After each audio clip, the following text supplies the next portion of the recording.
다윗의 공의와 정의의 통치 이런 제목으로 사무엘하 9장 1절에서 13절 말씀을 우리 함께 묵상하겠습니다. 어제 말씀 기억나십니까? 어제 말씀에서 우리는 다윗이 하나님의 약속하신 대로 블레셋을 포함한 모압, 암몬, 또 다메섹 같은 여러 나라들을 정복하는 모습을 보았습니다. 하나님이 내가 너를 모든 원수에게서 벗어나 편히 쉬게 하겠다라는 말씀을 주셨는데 참 그 말씀이 놀랍게 성취가 되었습니다.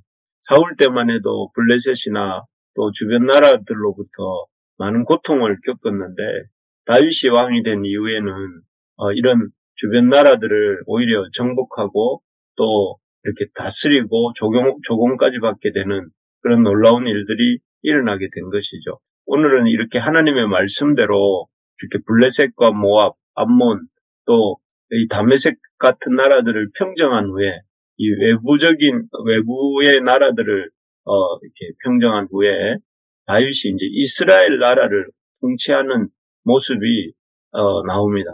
이스라엘을 다윗은 어떻게 통치했는가? 밖으로는 하나님의 약속대로 또 하나님의 백성을 힘들게 했던 대적들을 이렇게 무찌르고 정복하였다면 안으로 이스라엘은 어떤 식으로 다스렸는지 하는 것을 오늘 본문이 보여줍니다. 한마디로 말한다면 이 다윗이 이스라엘을 통치하는 큰 원리, 원칙은 정의와 공의였습니다. 어제 사무엘하 8장 15절에서도 나왔는데요. 오늘도 나오고 있습니다. 정의와 공의가 다윗이 이스라엘 나라를 통치하는 큰 원리라 할 수 있습니다. 사실 요즘처럼 우리가 지금 살아가고 있는 세상처럼 정의와 공의라는 단어가 이렇게 이 마음에 와닿는 적이 없는 것 같습니다. 참 정의와 공의를 보기가 힘들어서 그런 것 같습니다. 정의와 공의롭게 다스려지는 나라, 정의와 공의를 이렇게 당연하게 여기는 그런 나라가 되기를 우리는 갈망하지만 실상 우리의 주변에 펼쳐지고 있는 삶의 모습들은 정의와 공의와 의리가 먼 것 같은 그런 답답함이 우리에게 있습니다. 과연 정의와 공의로 나라를 다스린다는 것은 어떤 것일까요? 어떻게 나라를 다스려야 정의로운 나라, 공의로운 나라가 되는 것일까요? 오늘 다윗이 이렇게 이 정의와 공의로 나라를 다스리는 모습이 요나단의 아들 무비보셋을 대하는 태도에서 잘 나타나고 있습니다. 이 모습을 보면서 다윗이 요나단의 아들 무비보셋을 대하는 모습을 보면서 우리도 삶 속에서 이런 정의와 공의를 세워가는 삶을 살 수 있게 되기를 간절히 소원합니다. 다윗이 요나단의 아들 무비보셋을 어떻게 대했는가 하면은 정의와 공의로 대했다고 했는데 그 모습은 첫째 시바라고 하는 종의 불의한 이익을 빼앗는 것이었습니다. 오늘 본문에 보면 그 시바라고 하는 사울의 집안의 종이었던 사람이 나옵니다. 그는 사울의 그 재산을 관리했던 사람인 것 같습니다.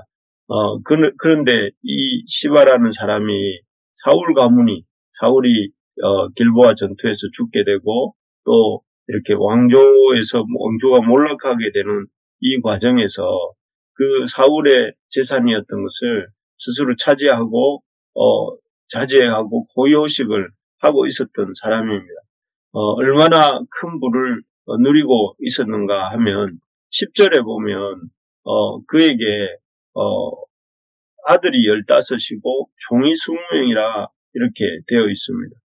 이 정도의 아들이 15명 이상 된다면 대략 생각해도 아내가 3명 이상 되지 않을까 이런 생각을 하게 되고 또 귀족 종이 20명이라면 그가 이렇게 귀족 못지않게 큰 재산과 또 부와 이 권세를 누리고 있었구나 하는 생각을 해볼 수 있습니다.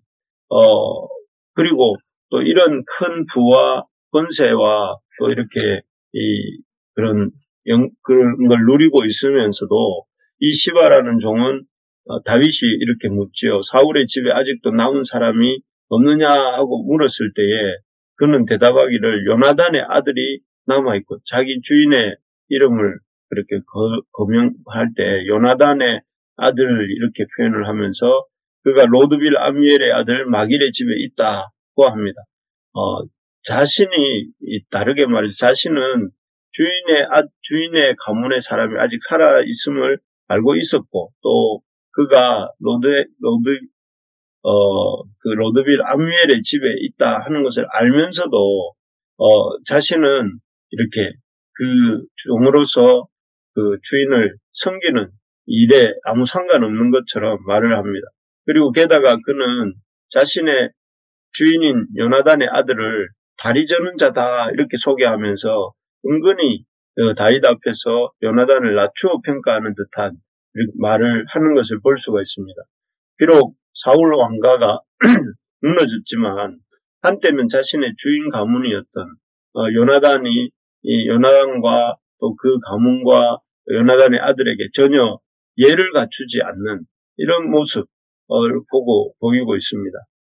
이런 상황에서 참 한마디로 이 위기 어떤 혼란 상황, 과도기 상황에서 주인 가문을 제치고 주인 가문의 어떤 이런 부를 차지하고 그리고 그런 상황에서 권세를 누리고 있는 그런 모습이라 할 수 있습니다.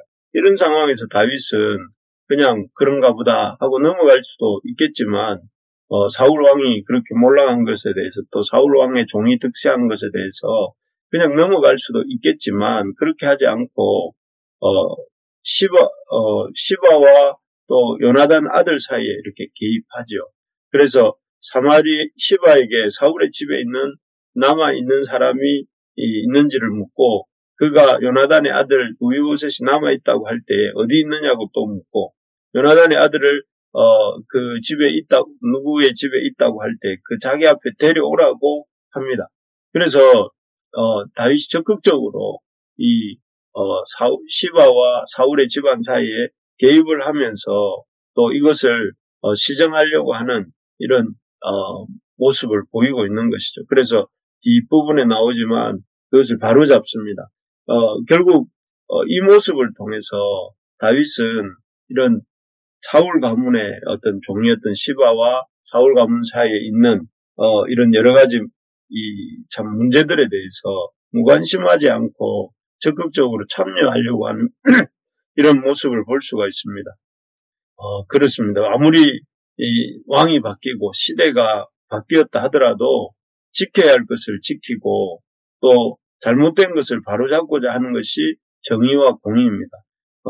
상황과 환경에 따라서 이렇게 굽혀서 행하는 것이 아니라 상황과 환경이 바뀌었다 할지라도 지켜야 될 것은 지키고 잘못된 것은 잘못된 것이다 라고 이렇게 생각하고 또 그렇게 시정하고 행동하는 것들이 바로 정의와 공의라 하는 것입니다. 그래서 오늘 우리는 상황과 환경이 조금만 바뀌면 그런 바뀐 상황과 환경을 핑계하면서 너무나 쉽게 이렇게 불의를 받아들이지 않습니까? 상황이 그러니까 어쩔 수 없어. 환경이 그러니까 어쩔 수 없어. 이렇게 하면서 우리가 바뀐 상황과 환경에 적응하려고 합니다. 그러나 그렇게 해서는 결코 공의와 정의를 세울 수가 없습니다. 상황과 환경이 어떠하든지 또 잘못된 것은 잘못된 것이고 잘못된 것은 바로잡아야 된다는 그런 마음을 가져야 된다 하는 것이죠. 그럴 때 하나님의 공의가 세워질 수 있는 것입니다. 혹시 지금 우리 삶 속에서 또 나의 삶 속에서 우리가 상황과 환경을 핑계하면서 행하고 있거나 또는 용납하고 있는 불의한 일들은 없는지 돌아볼 수 있어야 되겠습니다. 내가 참 그 상황이 이러니까 또 그럴 수 있지 이렇게 생각하는 것이 아니라 그런 상황이 그럴지라도 그렇게 해서는 안 되는 것들을 혹시 내가 행하고 있지 않은지 또 그런 일들이 있다면 그런 일들에 대해서 무관심하게 그런가 보다 하고 지나갈 것이 아니라 그런 것을 드러내고 또 시정하려고 하는 우리가 될 수 있기를 바랍니다. 그리고 또 그런 일들을 당하는 사람들이 있다. 무이보셋의 입장에서 그런 일을 당하고 있는 거 아닙니까? 그럴 때 그런 일을 당하는 것들을 뭐 당연하다. 남의 일이니까 나하고 무슨 상관이 있어. 라고 생각할 것이 아니라 우리 이웃들의 그런 억울하고 힘든 상황이 있다고 할 때 우리가 적극적으로 도움의 손길을 내밀고 도움을 줄 수 있다면 도울 수 있어야 된다 하는 것입니다. 그래서 그렇게 우리 자신부터 상황과 환경을 핑계하면서 이렇게 우리의 어떤 이 잘못된 것들을 묵과하고 지나가는 것이 아니라 시정하려고 해 나갈 때에 이 땅에 하나님 나라의 공의와 정의가 시행될 수 있다 하는 것입니다.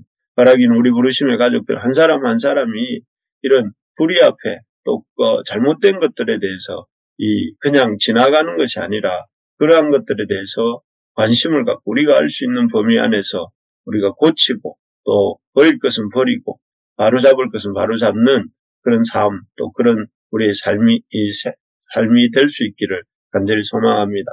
두 번째로 보면 다윗이 정의와 공의로 어떻게 이스라엘 나라를 통치했는가 하는 것을 이 무비보셋을 통해서 볼 수 있는데 그 두 번째가 이 무비보셋의 억울함을 회복시켜 주는 것이었습니다. 그래서 앞에서 본 것처럼 다윗은 무비보셋을 불러왔고 또 그 자기 앞에서 이렇게 대화를 나눕니다. 그러면서 제일 먼저 한 말이 7절에 보니까 무서워하지 말라 이렇게 말을 하고 있죠. 내가 반드시 내 아버지 요나단으로 말미암아 내게 은총을 베풀리라.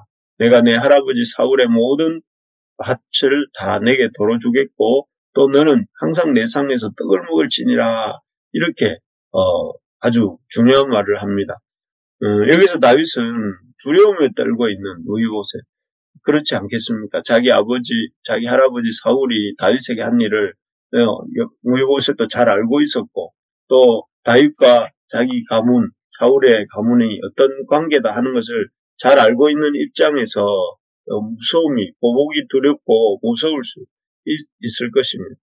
그렇지만 그런 무비보셋에게 다윗은 요나단과 맺어준 언약을 상기시키면서 그 언약을 신실히 이행하겠다고 이렇게 말을 합니다.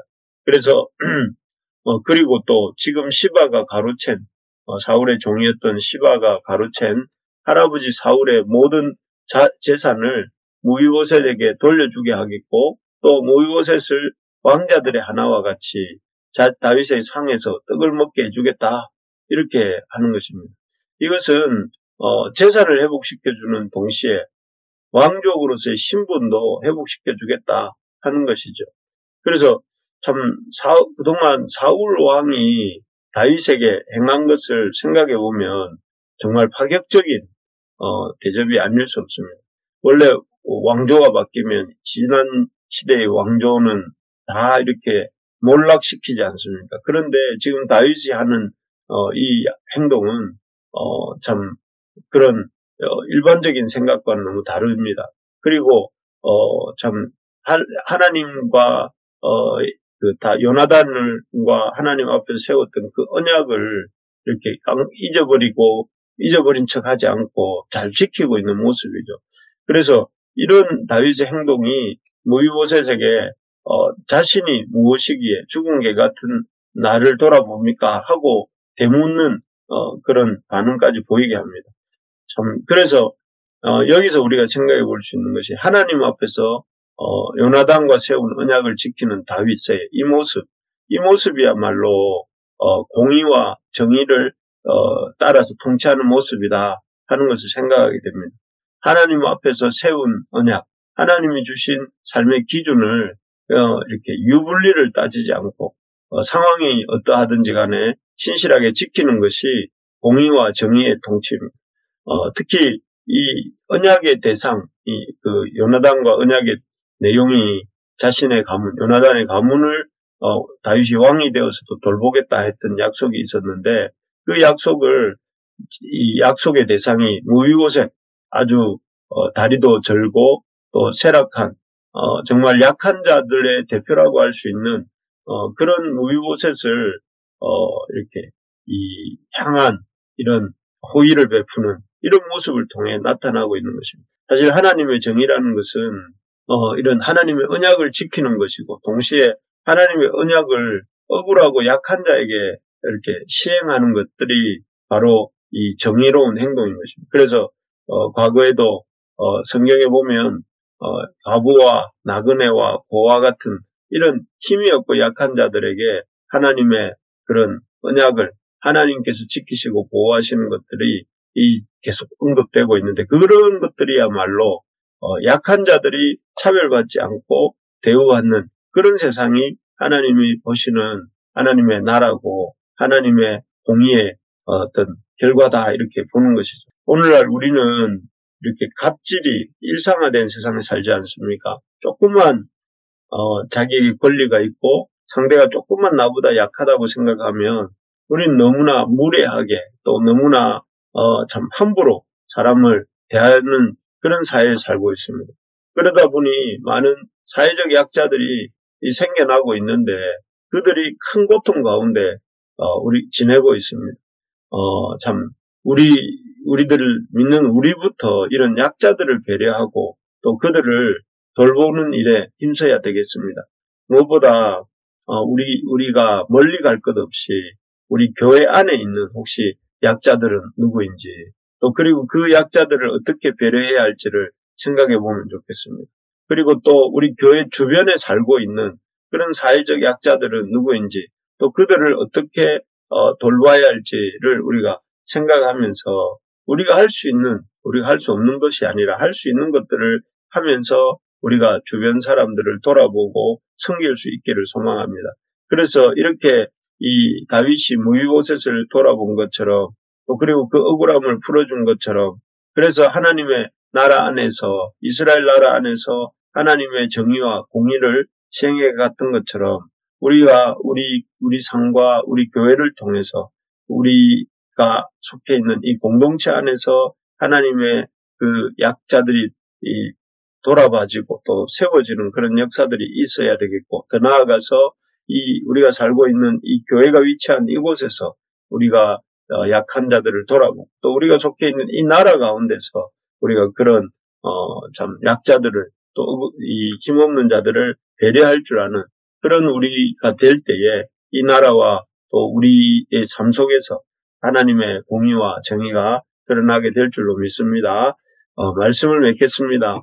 다윗이 어떻게 정의로운 나라, 공의로운 나라를 이스라엘을 통치했는가? 그것은 무엇보다 잘못된 것들을 불의한 것들을 시정하고 또 하나님의 정의와 공의를 억울한 자들을 위해서 시행하는 이 모습을 통해서 이루어진 것을 보게 됩니다. 이런 정의와 공의의 통치는 바로 우리 예수님이 이 땅에 오셔서 세우시고자 했던 그 나라였고 또 우리에게 세우기를 당부하는 하나님의 나라인 줄 믿습니다. 그래서 우리가 불의로 보고 지나가는 것이 아니라 불의에 대해서 잘못된 것들을 고치고 또 우리 스스로에게서 그런 것들이 있다면 버리고 또 우리가 새롭게 우리 자신을 의롭게 해서 하고 또 더 나아가서 약한 자들을 돌아보는 우리의 삶이 될 수 있기를 간절히 소망합니다.